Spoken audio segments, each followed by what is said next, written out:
good. All right, let's get started with the next panel. We've got a really fun day ahead, a lot of great panels.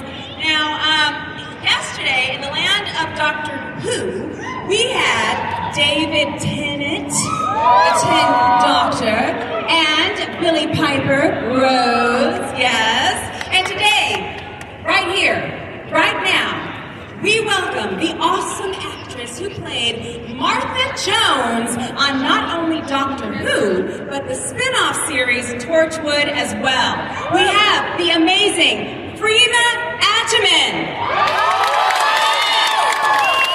She's done a few other things too, busy lady. She's also been in the acclaimed Netflix series Sense8, Law and Order, Law and Order UK, New Amsterdam, and in the series Dreamland. This is a busy woman. Now let's welcome our moderator, Tiffany Babb, to the stage to get this going. Come on out, Tiffany. Give her a big warm welcome. Hello, LA Comic-Con. How are we doing today? I'm doing well, too. I'm doing especially well because we have an amazing special guest with us today. She is an actor who has starred in shows like Doctor Who, New Amsterdam, Law and Order UK, and much, much more. Everyone, please put your hands together for Freema Agyeman.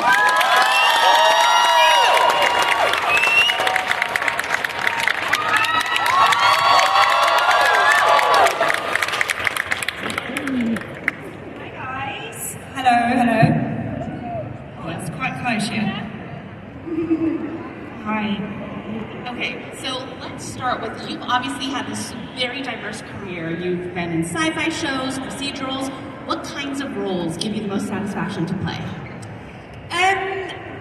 I consider myself to be so fortunate in the opportunities that I've had, because I think, for me, diversifying in my career has always been really important, and if I play if I'm in the sci-fi genre, then the next role I look for would possibly be out of that, just to give myself the opportunity to grow and to flex different muscles and develop different skills. And I think, I've been really lucky. All of my roles have been so profoundly different, apart from the fact that Martha Jones and Helen Sharp were both doctors. Other than that, I try and do other things, so I feel lucky that I've had the chance to. Amazing. Speaking of Doctor Who, you had auditioned, before Martha Jones happened, you had auditioned for Doctor Who 3 times. That's correct? 2 times? Twice. In the audition before, I auditioned for two different roles in that one audition. That's amazing. So were all the audition processes very different, or did it, when you were auditioning for the companion, was it much more secretive? Was it scarier? What was that feel? So what I didn't realise is, when I was auditioning for Martha, for the role that was in the previous one where I wasn't Martha, they already knew that Billie wasn't going to be in return. Rose, the character of Rose, wasn't going to be returning. So they were already looking to recast that role. So what I didn't realise is when I was auditioning for the character of Adiola in season 2, I was already being sort of auditioned at that time, because when I went into the audition room for that role and they got me to audition for 2 different characters, they were trying to kind of not test you, but try and flex you a bit and be like, can you play this, can you do that, can you do that? So they were just trying to get like a feel of my range, I guess. And then I went down and I went to set and I did the character Adiola. And then it didn't occur to me at the time why the producers kept coming down and introducing themselves. And I was like, oh, it's so nice here, everyone's so friendly. They're just wanting to come and say hello. I'm only here for 2 days. But I think the director, Graham Harper, who directed me in Smith & Jones, he was the one that was doing those audition processes. So he perhaps fed back to them, and then I ended up on the list of people who they were then willing to audition for the new companion. And then once I was actually auditioning for the companion, I had no idea it was for that role either. That's amazing. Does that help? Yes, it really did. I did 2 rounds of auditions thinking it was for Torchwood, and And of course, Torchwood didn't exist at the time, so they're saying this is a new spin-off of Doctor Who. You're going to be one of the leads in this new spin-off, but we don't have a script, so here's Rose, the episode season 1, episode 1, Rose. Can you read from that? Still didn't tweet. And then just before the screen test with David Tennant, my agent called and said, "You've been auditioning the whole time for the companion," and I said, "Thank God I didn't know." That's amazing. What surprised you the most about your time on Doctor Who? What surprised me the most? Do you know what surprised me? When we were shooting, I mean, when I was younger, Doctor Who, everybody in England knew of Doctor Who and in the UK anyway before it blew up. But it wasn't on air when I was growing up. It was in that interim period where it was up there. So it wasn't a show that I was growing up with, but I was very aware of it when it came back, when the revival came, because like everyone in the UK was going nuts about it, and it was like such big news. So basically, I do that. I go off on tangents. So I knew it was big, but I didn't realise. While we were shooting it, we were in a bubble. We were in Cardiff. We were at the sound stages. You go in, you do your job, you go home, back to the hotel. It was very small. It was just us in the Doctor Who world doing it, and it seemed for us. And then just before it came out, the BBC were like, "Right, we need to get you media training. We need to you're relocating to space, like all the stuff." And I still didn't really get it. When that episode came out, that's what surprised me, the scale of it. And it's only grown and grown. And I remember when I was shooting it, all the stuff that we pretend we shot in America was on green screen. Because there really wasn't the budget, I suppose, or the reach.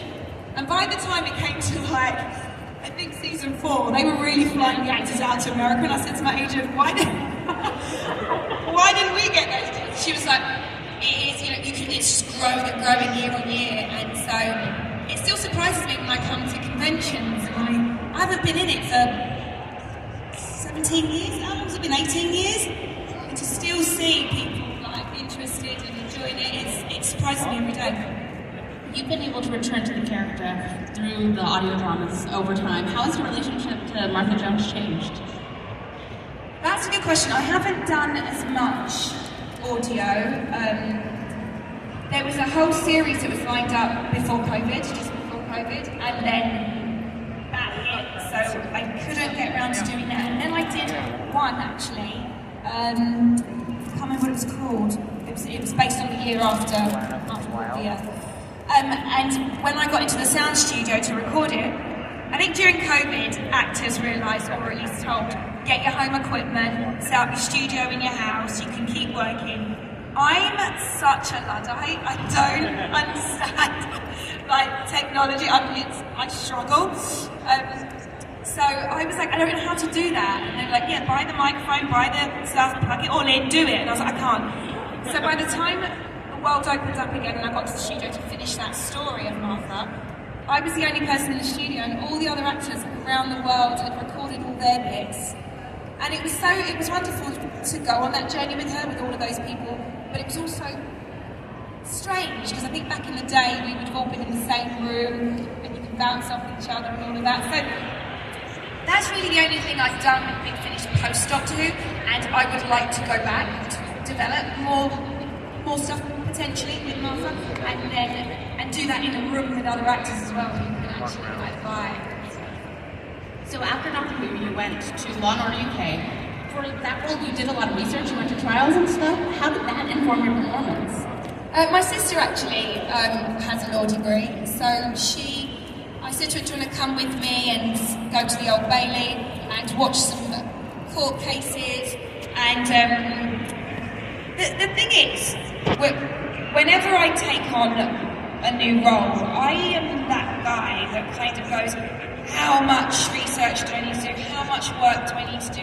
How do I convincingly portray a lawyer or an oncologist or a hematologist? Do you know, and it's know what, I think what I've learned now as time goes on, all of that's important and all of that, it's really important to get that right, but we don't, the actor doesn't go in solo to any project. It's a collaborative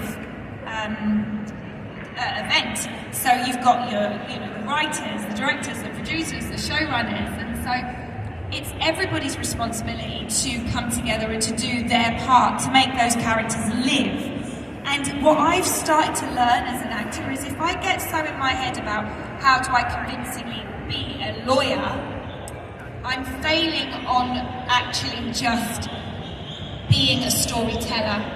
And it's right to do for me to do the due diligence, but I think it's about telling that person's story, listening to the other actors as they are telling their character stories, and really just treating each situation that person that you're building is in authentically. It's fascinating. So one of my favorite roles of yours is on Anita and Sense8. Amazing show. Also, you were filming on location, and there are all these kind of stunt, weird trick shots going on. What was your experience working on that show? Oh my God, I love that show so much. That's probably one of my favourite jobs. And so I remember this one day we were shooting in San Francisco Pride, in the parade, and Lana Wachowski said to me, so we're going to do this shot of you on a motorcycle with Jamie Clayton, who played Nomi, on the back of the bike, and as we've turned the corner in the real life Pride parade where there was thousands of people, she said, we've got a camera rigged that's going to come swooping in as you come riding on your motorcycle. As you take that corner, we're going to go up into the crowd. I said, how many goes at this do we get? She said, just one. No pressure. I just broke out in the sweat, and I was thinking, I can't let all these people down. I don't know, and I'd had motorcycle training. I almost nearly got my license because I had so much schooling and so many lessons that I was like, oh, I could just go and get my test and have a motorcycle license. So I was confident, but yeah, the pressure does mount. And again, in those moments, I mean, I've been to loads of Pride parades, and I just thought, just forget for a minute about everything else, the pressure of it all. And imagine I'm really this person here at this parade, enjoying this celebration with all these people, and bring it down. Bring it down to what I can see. I'm there on a bike with Jamie Clayton, with the people in front of me, not thinking about the hundreds of thousands of pounds it costs to do that shot, not thinking about if you don't get it right, it's not going to happen. Just bring the scale of it down. And that's why I say as well, with not knowing I was auditioning for Doctor Who, sometimes you can get so in your head about all of the other things that that ends up sabotaging what it is that you're trying to do. So in that moment, I just thought, bring it down.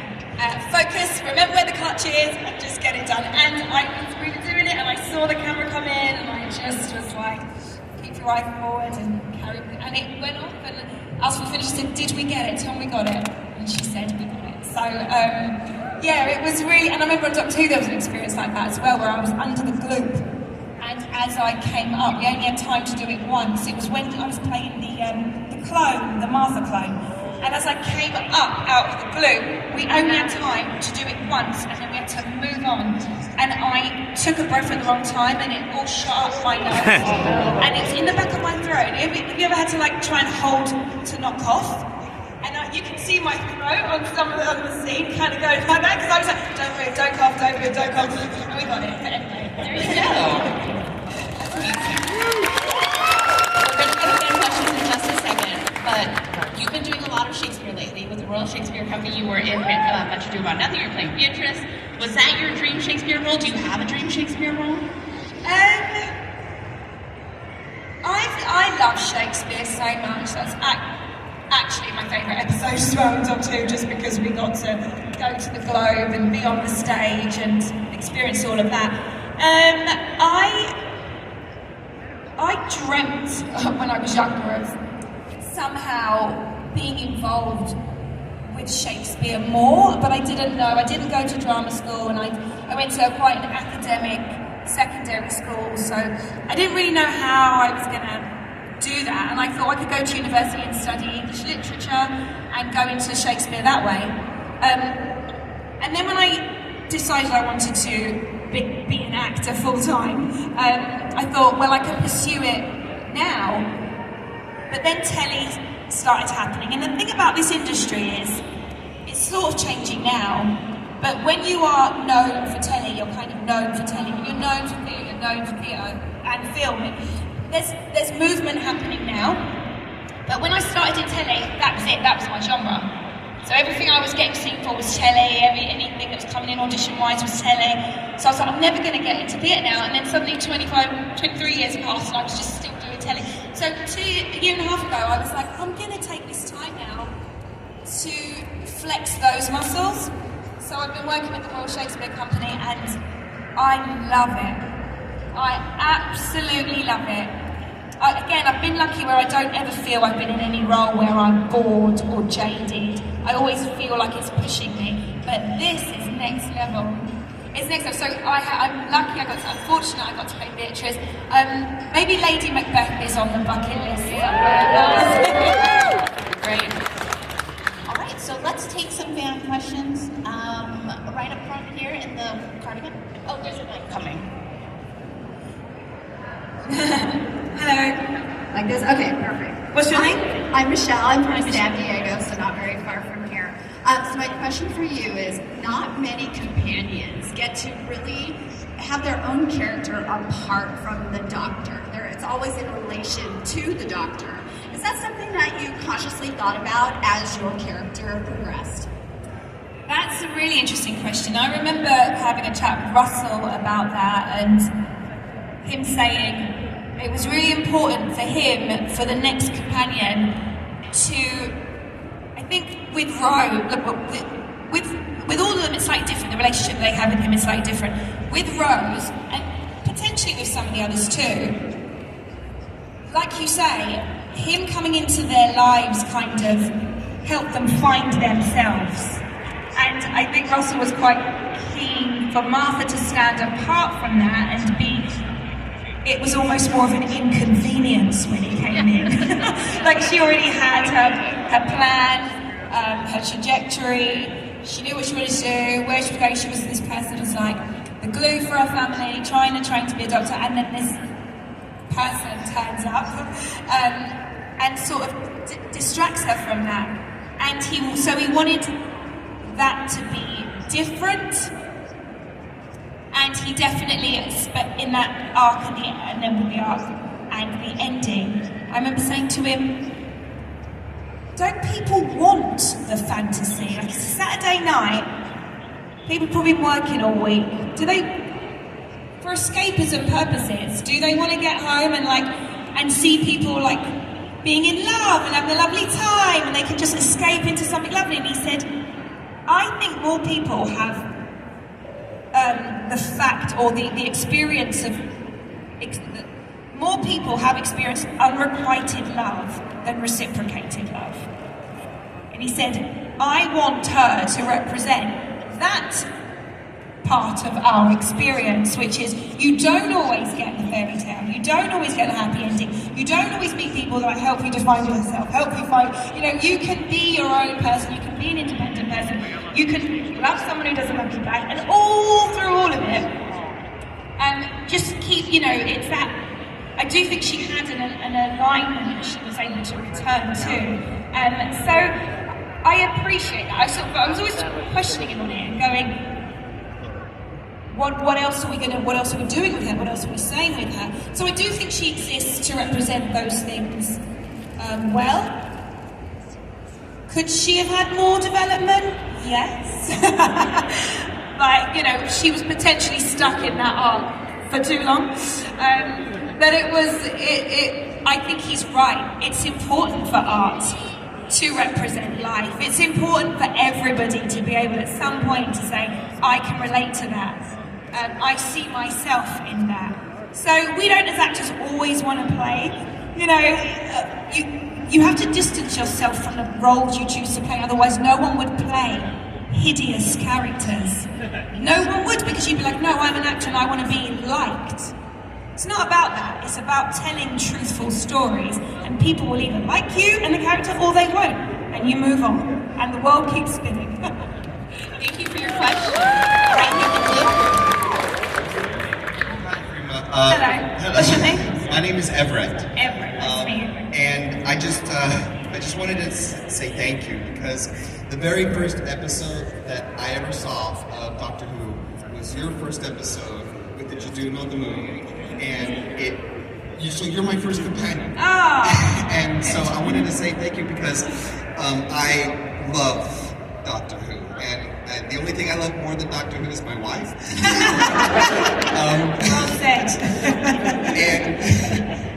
And I love it so much that and my love language is to do like ostentatious things for her. So during the pandemic, I actually wrote a screwball sci-fi comedy, like a whole series, like 10 episodes. Did you? I did, and we were lucky enough last year to come across some money and actually produce it. So it's actually out on YouTube now. And it all started with you. Because you were my first companion, and I just have to thank you, because it means so much to me that we were actually able to do this. Her name is Josephine. I'm Everett. Nice to meet you. In case anybody wants to see it, just look up Everjo, Everjo, on YouTube. Everjo. Yeah. In case you want to see it, you'll see how much we love Doctor Who, because we love Doctor Who. It's a little bit more like Rick and Morty, where we're traveling the multiverse, but she's the Doctor, I'm her companion, and we travel to different universes. But I just wanted to thank you. This episode dropped just today, so go check it out. Well done. Thank you. That's so sweet and generous. But this is like what surprises me as well all the time. And again, as an actor, you go to work, you do your thing, and then you finish that job and you move on to the next one. And sometimes you can forget the impact that a role has had because it's something that you did 2 decades ago. So, and I think it's important to always be reminded of how the art that we are doing can be impacting people in a positive way. So thank you for sharing that. Right here in the hat. Hello. Hi, my name is Annabelle. Nice to meet you. Santa Barbara.